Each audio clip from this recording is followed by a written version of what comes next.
RSV, the flu, and COVID-19 are definitely a concern for many people as the holidays approach, but there are some things that parents and others can do to protect their kids, their families, and others. I had some friends with small babies that have had fights with RSV, some more severe than others. While flu cases are on the rise throughout many cities, COVID-19 is still being spread, and respiratory illnesses like RSV are on the rise, creating a triple-demic in the U.S. Pam Kirkland from the Columbus Health Department tells us focusing on preventative measures is key to stopping any spread, especially the flu. That's the important thing, is that flu can be prevented with a flu shot. Columbus mother of two, Delaney Lane, says she's doing all she can to keep her kids safe this holiday season. The flu shot that I do every year. But as far as with the kids, I think that especially post-COVID, we are washing our hands and being aware of the families that we're around as far as not going into homes that we know that are actively sick. Case numbers aren't as concrete statewide due to how medical facilities record cases. Because flu is not a reportable disease, so physicians do not have to report those numbers. But Lane says she's taking it one day at a time. Take my cues from him.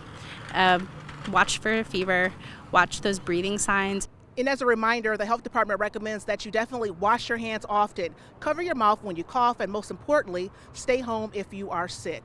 In Columbus, I'm Tiffany Maddox for WTVM News Leader 9. Ho, ho, ho, ho. Merry Christmas.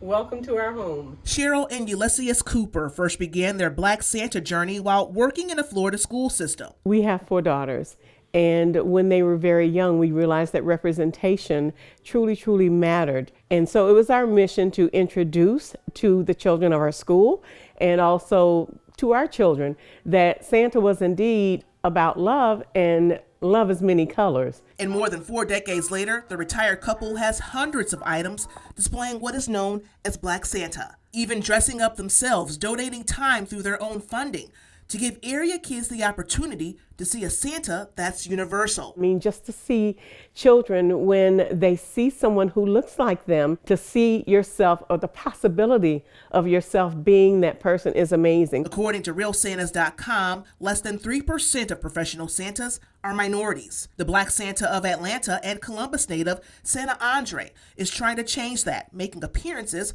across the state. He says his own personal experiences inspired him. I didn't think about it until I became an adult, realizing that I never saw a Black Santa. That's one of the reasons why we decided to go this route, was to fill the gap. For those who may not understand, they all say that inclusion helps future generations, but color has no boundaries. The colors of the world makes the world beautiful. And what I want to do is normalize seeing a Black Santa. That way there's no second looks. It's very important that our communities have these characters such as Santa that look and sound like them.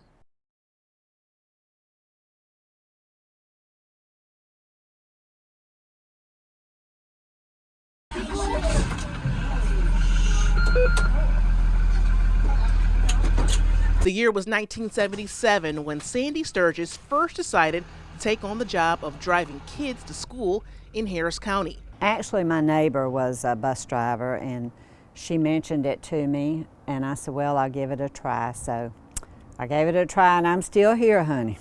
45 years and counting, the spicy 70-year-old, who many call Miss Sandy, says since then, things have changed. Remembering a time when all you needed was the know-how to drive big things. When I first started driving, we didn't have route sheets. If you had a regular driver's license and you knew how to shift gears, you had a job. Sturgis has driven hundreds, if not thousands, of kids over the years on Bus 81. One student is amazed at just how long she's kept her job. It's crazy. I mean, that's just a talent. I couldn't even deal with enough kids.